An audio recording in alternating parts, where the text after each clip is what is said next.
Bonjour, bonsoir plutôt à toutes et à tous, bienvenue dans mon live 292 sur mon défi 365 jours de live. Je vais vous laisser quelques instants pour arriver, j'espère que vous avez passé une bonne journée. Moi c'était une journée dédiée au repos aujourd'hui, voilà, une belle journée de repos, j'espère que vous avez pu faire ce qui vous faisait plaisir tout simplement aujourd'hui.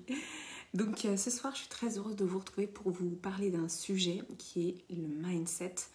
En français, l'état d'esprit. Donc quand vous êtes là, vous pouvez me faire un petit coucou dans les commentaires. Si vous êtes là en replay, vous pouvez me mettre le hashtag replay. Comme ça, je peux rentrer en lien avec vous. Donc je suis Clémence Martin, je suis la fondatrice de The Positive Place. Et donc dans ces lives, je vous donne un petit peu l'envers du décor.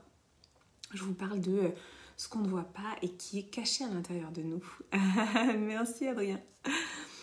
Donc, l'histoire du mindset et de l'état d'esprit, je vais vous raconter un petit peu, pour moi aussi, ce que ça veut dire. Parce que, alors, moi j'en parle dans plusieurs de mes lives, mais moi, il y a des choses qui me mettaient très en colère, en fait.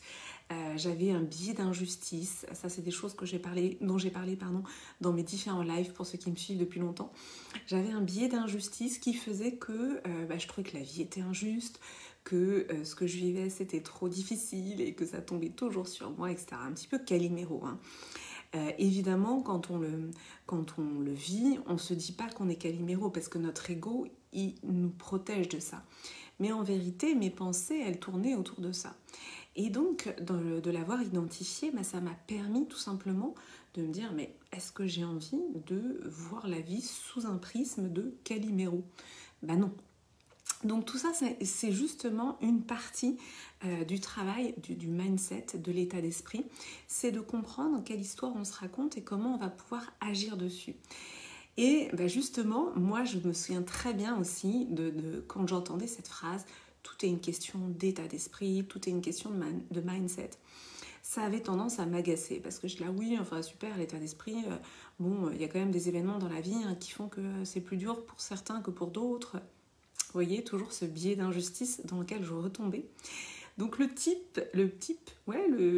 tips que je vous donne ce soir, c'est quand il y a quelque chose qui vous agace, quand il y a quelque chose qui vous énerve, qui génère finalement de la colère, c'est peut-être que justement c'est quelque chose que vous ne voulez pas voir en vous, que c'est peut-être justement une clé à aller explorer, un chemin à aller explorer, un chemin de vous-même que vous n'avez pas envie de voir.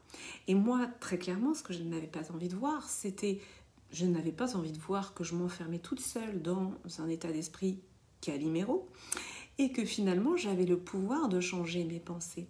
Et oui, parce que parfois, notre ego n'a même pas envie de voir le pouvoir que l'on a sur notre vie parce qu'il préfère nous protéger et nous maintenir dans une situation de pseudo-confort. Et parfois, ce pseudo-confort, c'est de rester dans le récit dans lequel on est confortable, c'est-à-dire un récit qu'on se raconte depuis tout le temps. Donc si votre récit, celui que vous racontez depuis tout le temps, c'est Calimero, ce qui était le mien, finalement, votre ego, il va chercher à vous dissuader d'en sortir. Et donc, comment il va chercher à vous dissuader d'en sortir ? Il va être très critique dans le jugement. Il va être en colère, il va trouver que les choses sont injustes. Donc moi, cette phrase « tout est une question d'état d'esprit », ça m'énervait. Ça m'énervait parce que je disais « mais non, c'est pas que ça, il y en a quand même pour qui c'est plus simple que pour les autres, etc. » Donc vous voyez en fait comment votre ego, il va vous raconter des histoires en fait.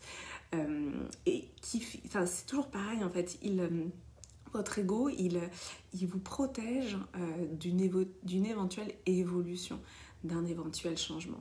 Voilà pourquoi dans toutes les pratiques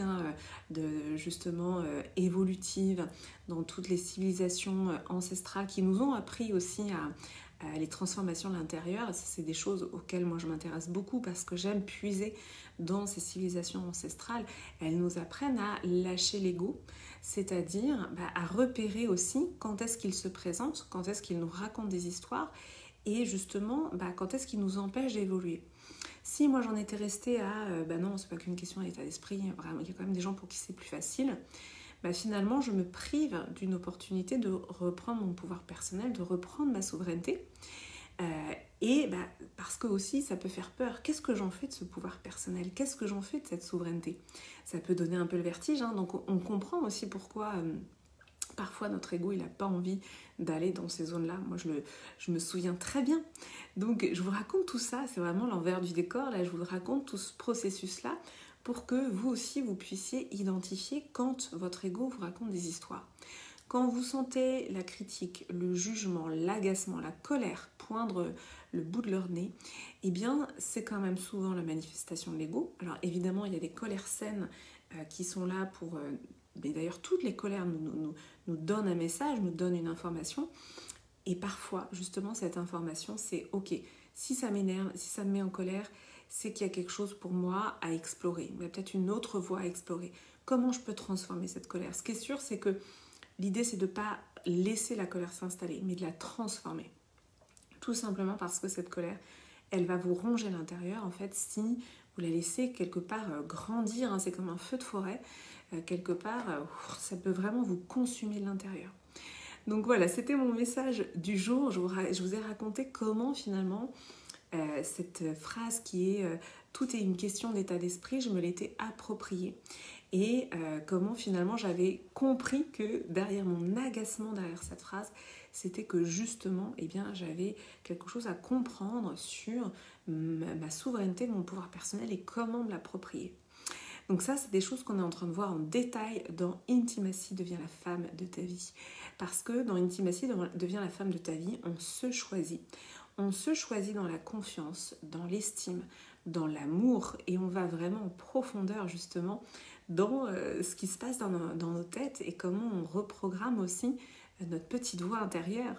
Donc là, on vient de passer la première semaine. Il y a eu 2 lives qui sont passés. Vous pouvez jumper dans le programme. Vous pouvez nous rejoindre tout de suite puisqu'on entame la 2e semaine. Il reste encore 4 semaines ensemble à raison de 2 lives par semaine avec aussi à chaque fois un livret par semaine pour que vous puissiez aussi eh bien, vous approprier tout ça. Il y a un peu de travail personnel parce que oui, il faut de l'implication, de la mobilisation personnelle pour que les choses aussi évoluent et changent. Donc voilà, si vous voulez nous rejoindre, vous m'écrivez un petit message en MP. Et puis pour les 2 prochaines semaines, enfin un petit peu moins maintenant, jusqu'au 8 février, je vous propose aussi d'accéder à Healing, qui est mon programme de guérison des blessures émotionnelles. Je vous propose d'y accéder en replay. Ce programme a été livré entre septembre et décembre. Et donc, comme je ne vais pas le livrer avant septembre 2022, que j'ai eu pas mal de questions là-dessus, eh bien, je vous propose de jumper dans Healing en replay. Ce qui vous permettra d'accéder en effet à ce programme qui est un programme extrêmement puissant de guérison des blessures émotionnelles. Coucou Sabrina. Voilà, c'était tout pour mon live de ce soir. Si vous ressentez que quelqu'un a besoin d'entendre ce live, eh bien n'hésitez pas à lui partager. Je vais vous embrasser très très fort. Je vous dis à demain pour le live 293. Merci à toutes celles et ceux qui sont passés. Je vous embrasse.